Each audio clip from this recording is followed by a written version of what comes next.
अस्सलाम वालेकुम एवरीवन। आज हम इंशाल्लाह सीएमएस पढ़ेंगे, हेडलेस सीएमएस, और देखते हैं कि हेडलेस सीएमएस है क्या चीज़। अच्छा, सबसे पहले हमने जो अभी तक जितने वेबसाइट बनाए हैं तो वो हमने हार्डली कोड किए थे, मतलब जितने। जी, कोई कुछ चाह रहे हैं? काशिफ, कर लिया, आप अपना माइक म्यूट कर लें। अच्छा अच्छा, तो हेडलेस सीएमएस है बेसिकली क्या चीज़? तो जैसे कि हमने अभी जितने भी वेबसाइट्स बनाए हैं तो हमने सारे हार्ड कोडेड किए हैं।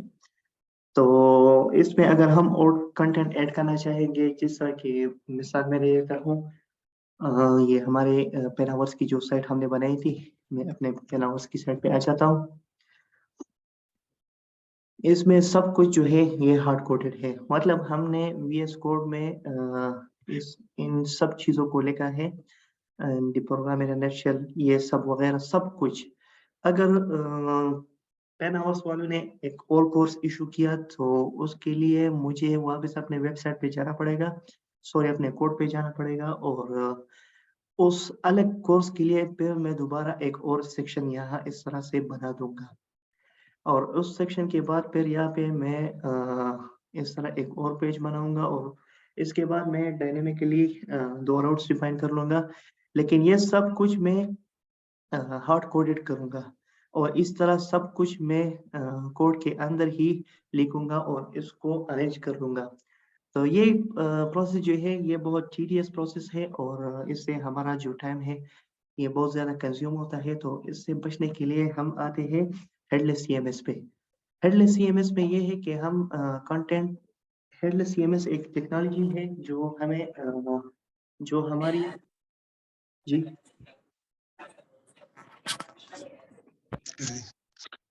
अच्छा, headless CMS, kindly mic API से चल काइंडली माइक म्यूट कर लीजिए।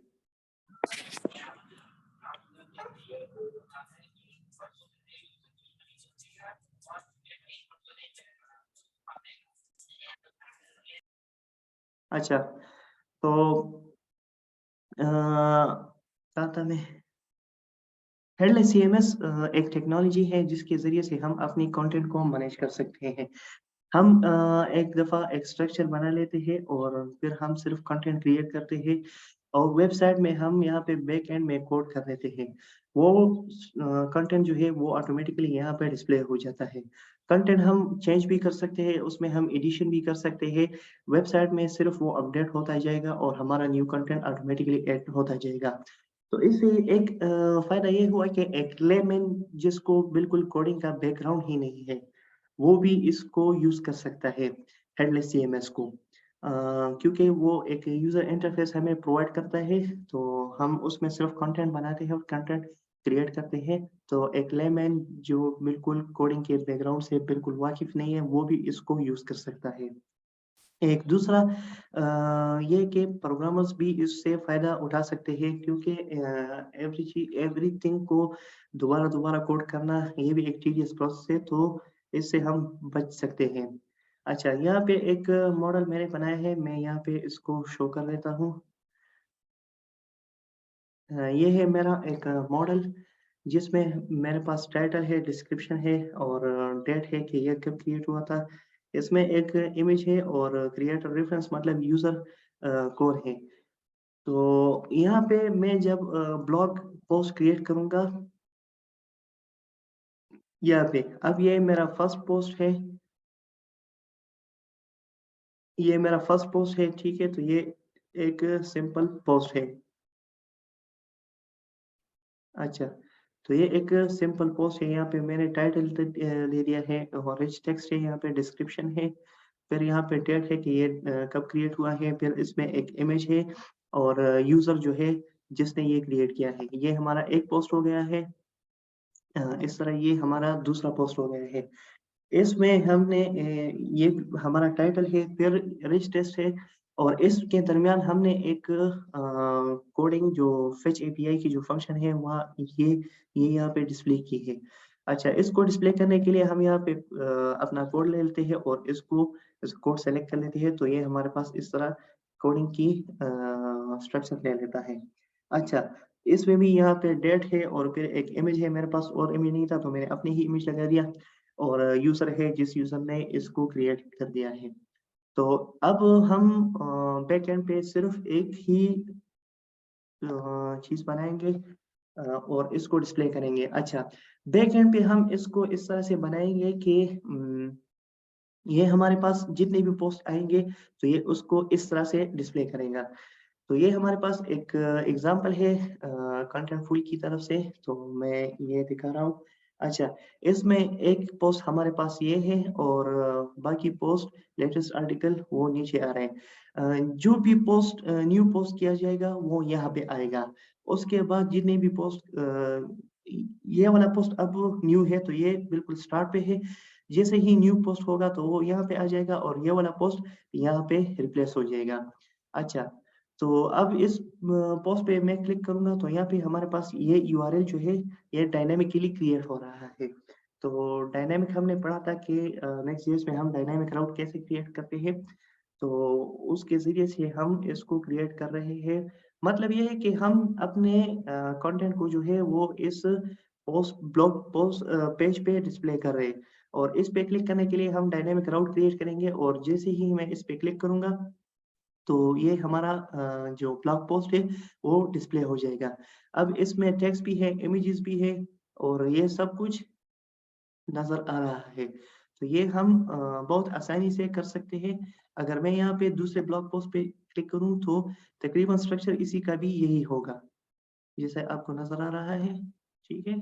स्ट्रक्चर इसी का भी यही है और मतलब स्ट्रक्चर या लेआउट हम एक दफ़ा डिफाइन कर लेते हैं और इसको हम रीयूज़ कर सकते हैं।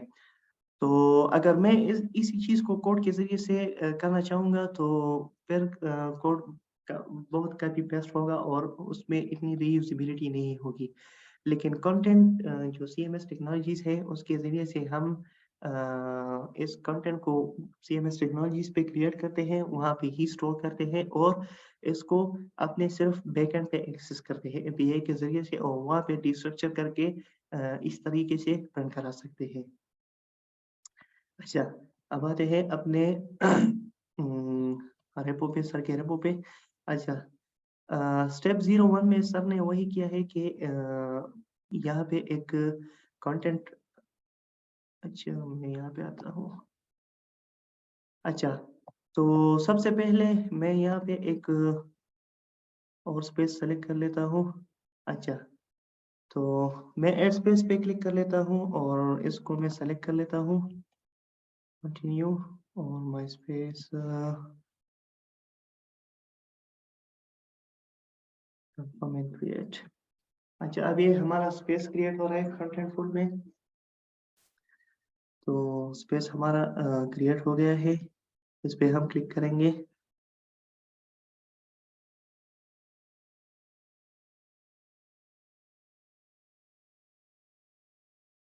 अच्छा, अब ये हमें बता रहा है कि no piece of content to create yet. क्यों क्रिएट हम नहीं कर सकते?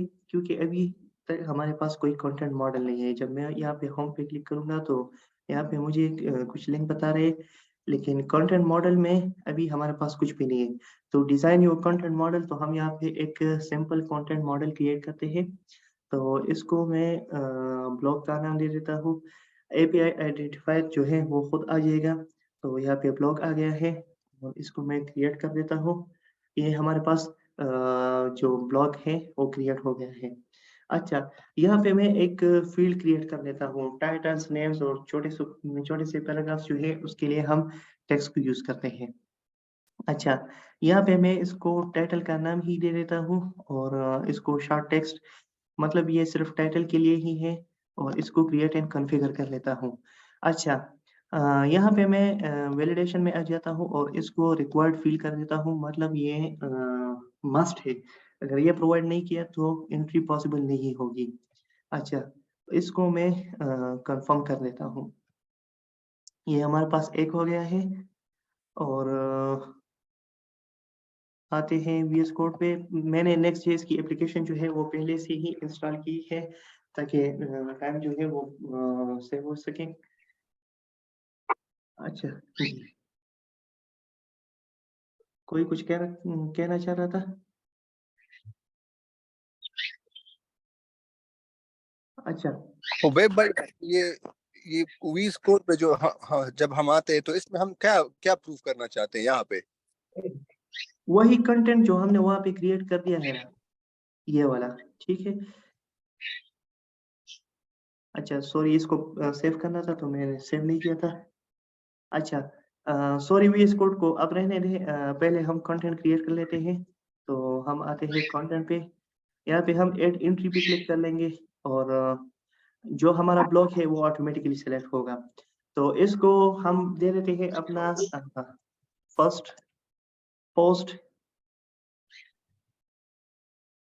और इसको पब्लिश कर लेते हैं। अच्छा वापस फिर इस कंटेंट पे आ जाते हैं और दोबारा इसमें कर देते हैं ऐड एंट्री।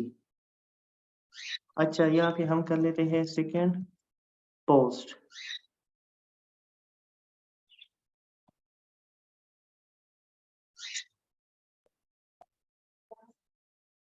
अच्छा अब हमारे पास इस ब्लॉग में दो पोस्ट हो गए हैं, एक फर्स्ट पोस्ट है एक सेकंड पोस्ट है, इसमें और कुछ भी नहीं है। अच्छा इसमें और कुछ भी नहीं है, जस्ट सिंपल दो पोस्ट है और उन दो पोस्ट के सिर्फ टाइटल्स हैं। इन टाइटल्स को अब हम VS कोड में एक्सेस करेंगे। तो इसको एक्सेस करने के लिए हम वापस अपने कंटेंट मॉडल पे आ जाते हैं और इस ब्लॉक को सेलेक्ट कर लेते हैं। यहाँ पे हम सेटिंग में आ जाते हैं और सेटिंग में यहाँ से हम API कीज को सेलेक्ट कर लेते हैं।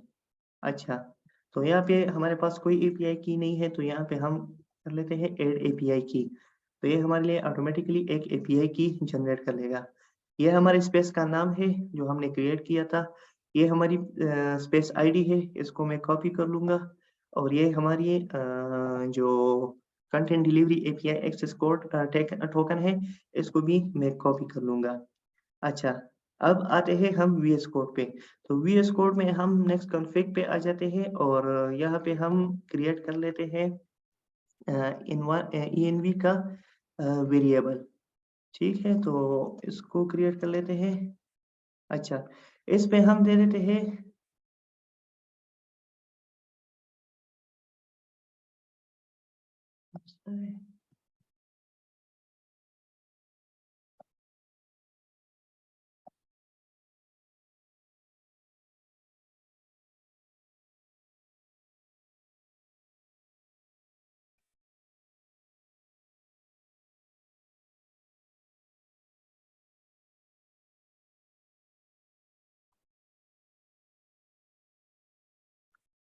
अच्छा नेक्स्ट कॉन्फ़िग में हम यहाँ पे env कर लेते हैं और सॉरी env इन्वायरमेंट क्रिएट कर लेते हैं और इसमें हम स्पेस आईडी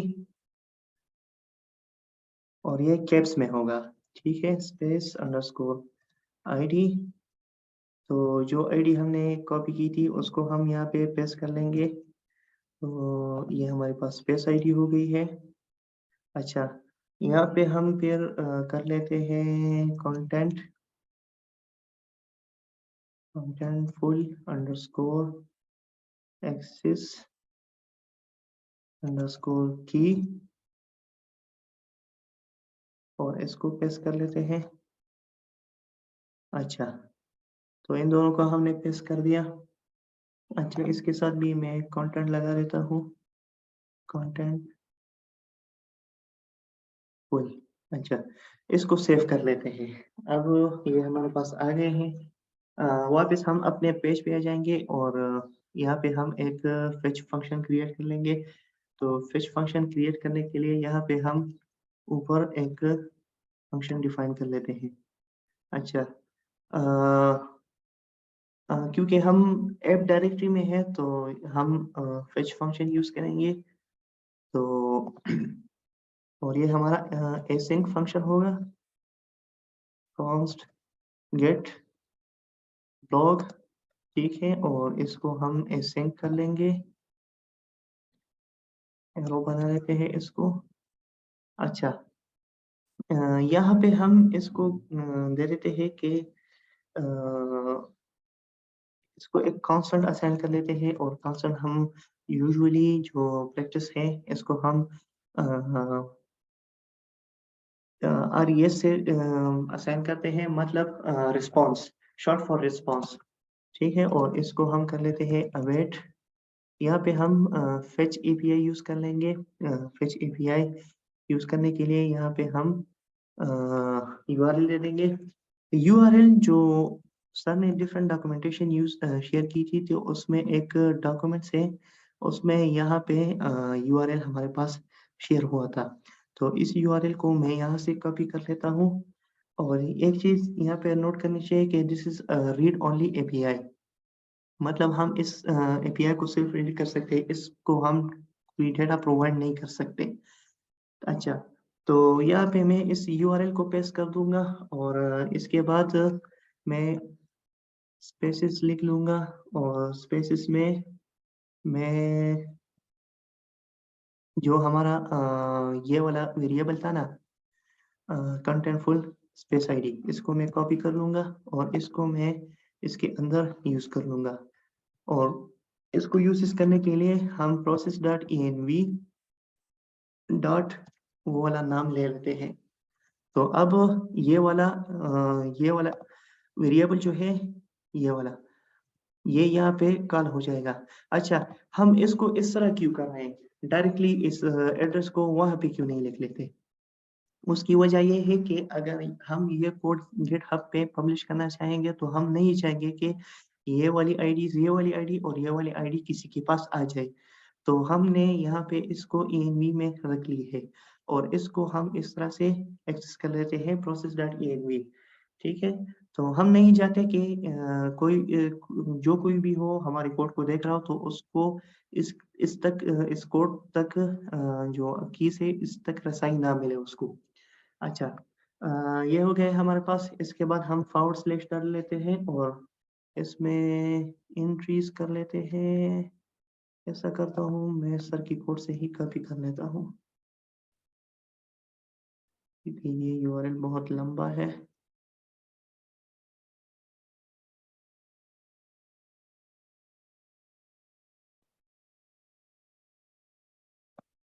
अच्छा, तो मैंने टाइम सेव करने के लिए easy से कॉपी कर लिया।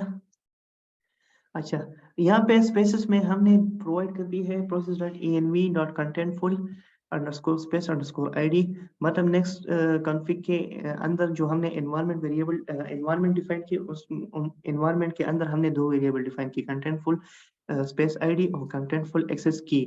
तो कंटेंटफुल स्पेस आईडी को हमने यहाँ पे एक्सेस कर दिया process.env के जरिए से, और कंटेंटफुल एक्सेस की को हमने process.env के जरिए से इस एक्सेस टोकन में एक्सेस कर दिया। और यहाँ पे हमने इसको बता दिया कि कंटेंट टाइप हमारे पास क्या है, ब्लॉग है। यहाँ पे जो हमारे पास आ रहा था ना,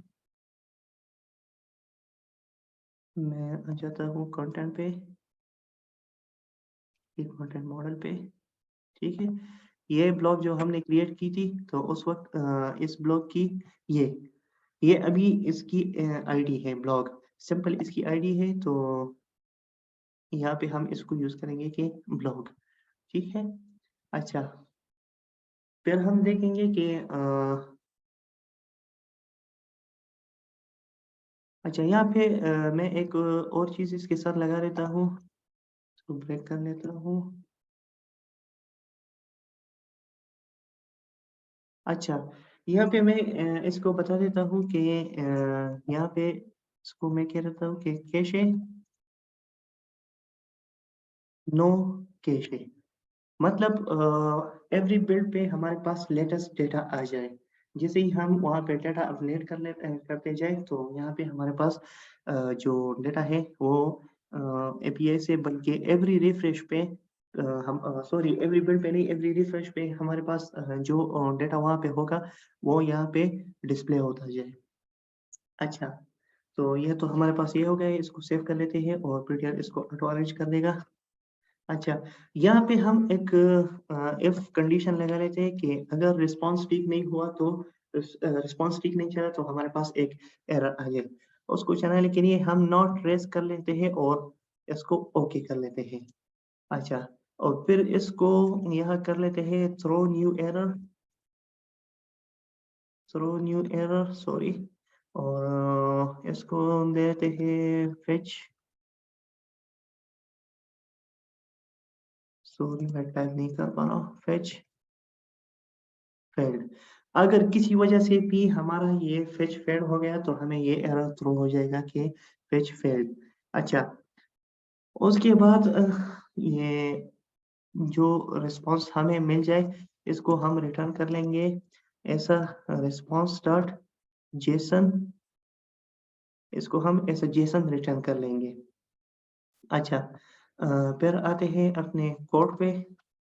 यहाँ पे हम एक और कॉन्स बना लेते हैं और इसमें हम लिख लेते हैं। उबैद भाई, ये लाइन नंबर 7 और 8 पे थोड़ा समझाए, दोबारा समझ नहीं आई इस पे। अच्छा, लाइन नंबर 7 यहाँ पे हमने एक इफ कंडीशन लगाई कि अगर रिस्पॉन्स हमारे पास ओके नहीं है, ठीक है, अगर ये इसका मतलब है नॉट, अगर रिस्पॉन्स हमारे पास ओके नहीं है तो हमें एक न्यू एरर थ्रो किया जाए। ये यूजुअली ब्राउज़र पे डिस्प्ले हो जाएगा कि आपका फेच फेल हो गया है। इसको मैं आपको प्रैक्टिकली दिखा भी देता हूँ एंड में इंशाल्लाह, ठीक है? तो अगर ये फेच जो है ना, ये फेल हो और जाए अगर हम ये नॉट वाला साइन जो है ना ये हटा दे तो फिर। तो फिर ये इसके साथ सही तरीके से नहीं काम करेगा। यहाँ पे हम नॉट इसलिए लगा रहे हैं कि रेस्टार्ट ओके हम कर रहे हैं, रिस्पॉन्स ओके है, ठीक है? तो रिस्पॉन्स ओके होगा तो फिर हमें थ्रो एरर आ जाएगा। इसको जब हम हटाएँगे ना, ये फेच जब कंप्लीट हो जाएगा और सक्सेसफुल हो जाएगा तो उसके बाद ये हमें एरर आएगा, ठीक है? तो यहाँ पे हम नॉट इसलिए अगर सही लगाते सही। हैं कि ये इसका उलट हो जाए। मतलब रिस्पॉन्स ओके है, अगर ओके नहीं है तो उसके बाद हमें और एरर थ्रो किया जाए। अगर ओके है तो फिर और एरर जो है वो थ्रो ना किया जाए। क्लियर है? जी जी बिल्कुल। अच्छा, यहाँ पे फिर हम एक कांस्टेंट डिक्लेयर कर लेंगे और कांस्टेंट में हम यहाँ पे कर लेते हैं वेट कर लेते हैं और जो फंक्शन हमने ऊपर डिफाइन की थी गेट ब्लॉक, सॉरी ब्लॉक, उसको यहाँ पे एक्सेस कर लेते हैं। लेकिन यहाँ पे मसला ये आ रहा है कि अवेट हम इसको यहाँ पे यूज़ नहीं कर सकते क्योंकि हमारा फंक्शन ये जो है ये एसिंक फंक्शन नहीं है। तो इसको हम एसिंक कर लेते हैं, यहाँ पे एसिंक लिख लेते हैं, तो ये हमारे पास एक एसिंक फंक्शन हो जाएगा। अब ये गेट ब्लॉक जो है इसको ये एक्सेस कर सकता है। अवेट हम इसलिए लगा रहे हैं कि ये कुछ टाइम लेगा सर्वर से डेटा कनेक्ट गेट करने के लिए। तो इसके बाद हम यहाँ पे अवेट ले लेते हैं ताकि ये थोड़ा-सा इंतज़ार करे, ये कांस्टेंट ब्लॉक जो डिक्लेयर हो रहा है, ये थोड़ा-सा इंतज़ार करे, जैसे ही वो डिक्लेयर हो जाएगा तो इसमें वैल्यू आ जाएगी। अच्छा, इसके बाद हम यहाँ पे एक अनऑर्डर लिस्ट क्रिएट कर लेते हैं और अनऑर्डर लिस्ट में हम यहाँ पे ब्लॉक्स में जो है वहाँ पे एक लूप चलाएँगे। तो यहाँ पे मैं ब्लॉक कर लूँगा, block dot items dot map, ठीक है? तो यहाँ पे मैं एक आइटम कर दिया मैंने और अच्छा, यहाँ पे अब ये हमसे टाइप माँग रहा है तो हम सिंपली इसको एनी कर लेते हैं फॉर द टाइम बीइंग ताकि जो एरर है वो ख़त्म हो जाए। अच्छा, यहाँ पे हम एक एली क्रिएट कर लेंगे और एली में हम यहाँ पे इसको की असाइन कर लेंगे। की में हम यहाँ पे आइटम डॉट आईडी कर लेते हैं ताकि जो बाद में हमारे पास एरर आए ताकि वो ना आए हमारे पास। अच्छा, ये तो हो गए हमारे पास ये, और अब हम प्रिंट कर रहे हैं जो यहाँ पे हमने पोस्ट किए थे, फर्स्ट पोस्ट और सेकंड पोस्ट, इसको हम प्रिंट कर रहे हैं तो इसको प्रिंट करने के लिए हम यहाँ पे item dot fields fields dot क्या नेम दिया था मैंने इसको, टाइटल दिया था ना, मैं चेक कर लेता हूँ। अच्छा टाइटल दिया था मैंने। अच्छा तो यहाँ पे मैं कर लेता हूँ टाइटल, इसको सेव कर लेते हैं और इसको रन कर लेते हैं।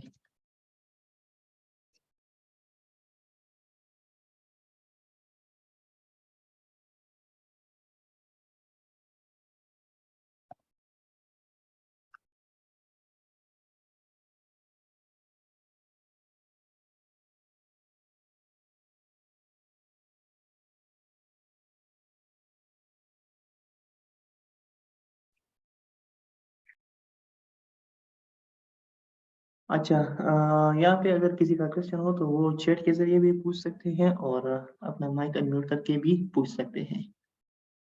ये रन होने में थोड़ा सा टाइम ले लेगा।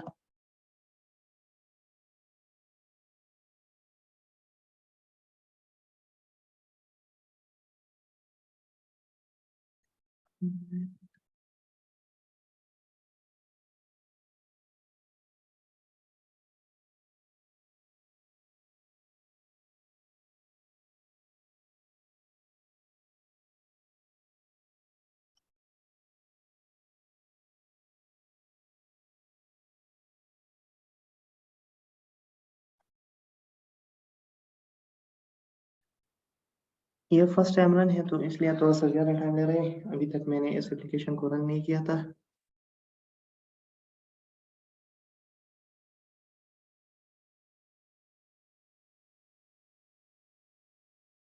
अच्छा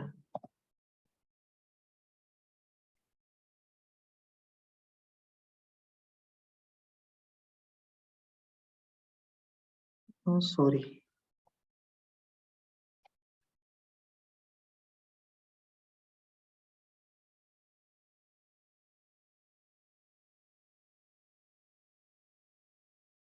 अच्छा अ, अब ये हमारे पास दोनों पोस्ट आए हैं जैसा कि मैंने आपको पहले बताया था।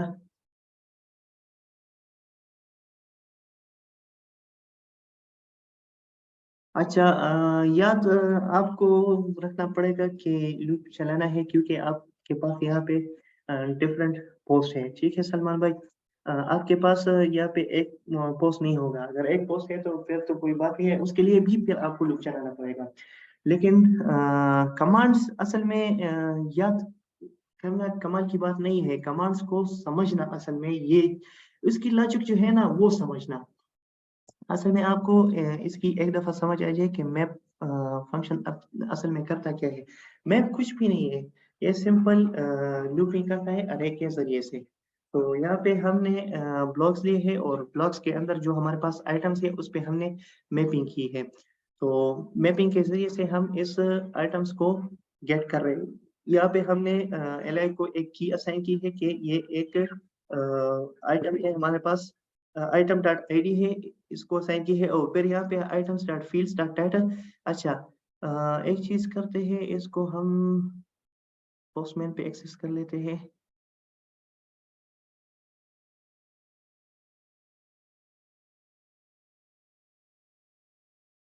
अच्छा यहाँ पे मैं पोस्टमैन में आ जाता हूँ और पोस्टमैन में एक्सेस करने के लिए यहाँ पे मैं ये वाले आईडीज, ये वाला, बल्कि आईडीज तो मेरे पास वहाँ पे है भी। प्रोसेस डॉट की जगह मैं अपनी आईडी लगा देता हूँ। अच्छा, ये मेरी आईडी हो गई है और ये मेरे पास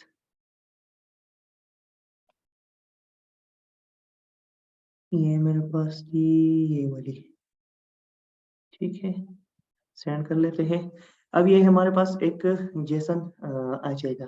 ठीक है तो इसको बड़ा कर देता हूँ। अच्छा अब ये हमारे पास एक जेसन आ रहा है। जेसन में हमारे पास सिस है, टाइप है, टोटल है, या मुख्तलिफ टैग्स है। लेकिन इसमें एक जो हम यहाँ पे एक्सेस कर रहे हैं, अच्छा आइटम्स जो हम ब्लॉक आइटम्स ये इस एक्सेस करें तो ये हमने आइटम्स ये वाला एक्सेस किया है। अच्छा, उसके बाद हम यहाँ पे आ गए हैं और इसके अंदर हमने लूपिंग कर दी है, क्योंकि ये आइटम्स जो है ये हमारे पास एक एरे है, तो एरे में हम हमेशा लूपिंग करते हैं। तो यहाँ पे हमने लूपिंग कर दी है और लूपिंग के ज़रिए से हम यहाँ पे फिर आ गए हैं फील्ड्स में, और फील्ड्स में हमने टाइटल सेलेक्ट कर दिया है। ठीक है, तो यहाँ पे हमने यहाँ पे आ गए हैं, इसके बाद हमने लूपिंग कर दी और लूपिंग के अंदर हमने फील्ड, और फील्ड के बाद हमने यहाँ पे टाइटल सेलेक्ट कर दी है। तो इसलिए हमारे पास यहाँ पे ये टाइटल्स, सॉरी, ये डिस्प्ले हो रहे हैं, फर्स्ट पोस्ट, सेकंड पोस्ट। लेकिन ये अभी मैं यहाँ पे एक और एंट्री कर लेता हूँ, इसको मैं थर्ड पोस्ट के नाम से, थर्ड पोस्ट, और जैसे ही मैं इसको पब्लिश करूँगा तो ये हमारे पास पब्लिश हो जाएगा, और जैसे ही मैं इसको रिफ्रेश करूँगा तो ये हमारे पास आ जाएगा।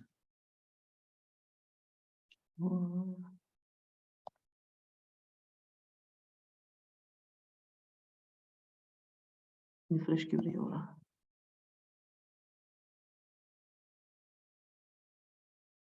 अच्छा, मैं दोबारा इसको बिल्ड कर लेता हूँ।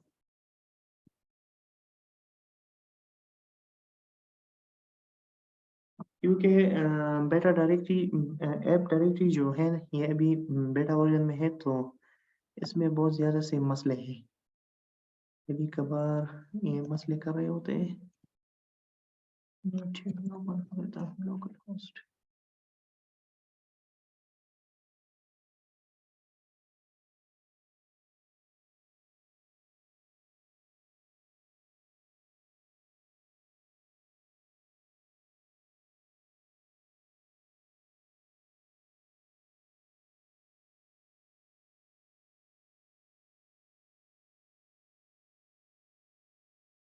अच्छा, ये देखो, पहले हमारे पास फर्स्ट पोस्ट था, सेकंड पोस्ट था, जैसे ही मैंने थर्ड पोस्ट बना दी तो वो सबसे टॉप पे आ गया और इन दोनों को नीचे कर दिया है। अच्छा, यहाँ पे हम फिर एक दूसरा पोस्ट बना लेते हैं जो मैं दिखाना चाह रहा था। इसको मैं कर लेता हूँ फोर्थ पोस्ट, और इसको मैं पब्लिश कर दूंगा।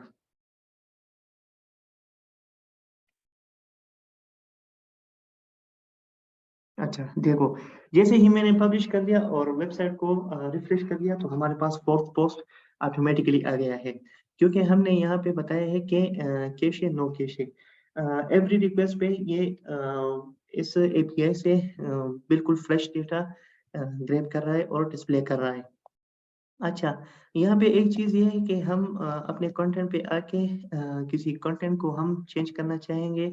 जैसे ये हमारा फर्स्ट पोस्ट हो गया है, इसको हम ऑनलाइन सेशन कर लेते हैं। जैसे ही मैं इसको पब्लिश कर दूँगा तो वहाँ पे भी ये चेंज हो जाएगा। अच्छा, यहाँ पे आते हैं, इसको रिफ्रेश कर लेते हैं। जैसे ही हम यहाँ पे रिफ्रेश कर लेते हैं, तो जो हमारा फर्स्ट पोस्ट था वो बिल्कुल टॉप पे आ गया और ऑनलाइन सेशन हो गया है।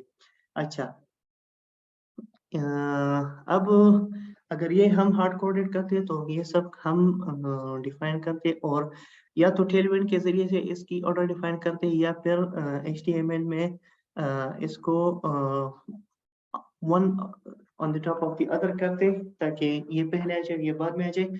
यहाँ पे हम एलआई डिफाइन कर लेते कि first post, second post, third post.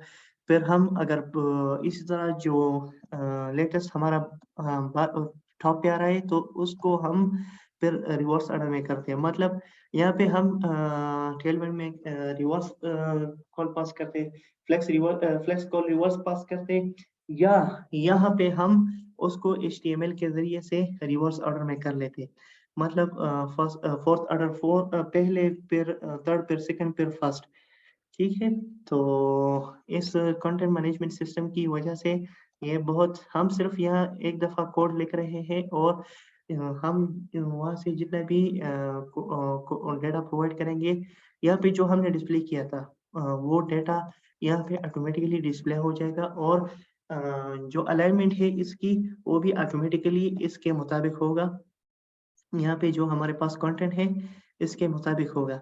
अभी ऑनलाइन जो है वो सबसे टॉप पे आ रहा है और 4th, 3rd इस तरह सीक्वेंसली ये डिसेंडिंग ऑर्डर में आ रहा है। अच्छा, इसमें किसी को कोई मसला हो तो वो पूछ सकता है।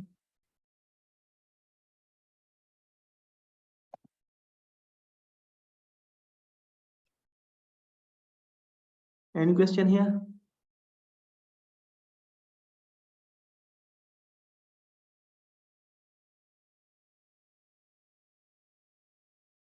ओके जी, सेशन हम यहाँ पे एंड कर लेते हैं। अच्छा, यहाँ पे हमने इसको पोस्टमैन में भी एक्सेस कर लिया है। सिर्फ वहाँ पे हमने जो डायनेमिकली हम यहाँ पे process.env जो कंटेंटफुल स्पेस आईडी वेरिएबल यहाँ पे डायनेमिकली हम पास कर रहे थे और कंटेंटफुल एक्सेस की ये यहाँ पे हम डायनेमिकली पास कर रहे थे। तो ये पोस्टमैन में जो है यहाँ पे हमने डायनेमिकली नहीं बल्कि हमने यहाँ पे लिख लिए हैं। ये हमारी जो स्पेस आईडी है वो लिख ली है और ये हमारी जो क्या कहते हैं एक्सेस की थी वो यहाँ पे हमने लिख ली है। तो अभी ये हम इसको इस तरह से एक्सेस कर सकते हैं पोस्टमैन में।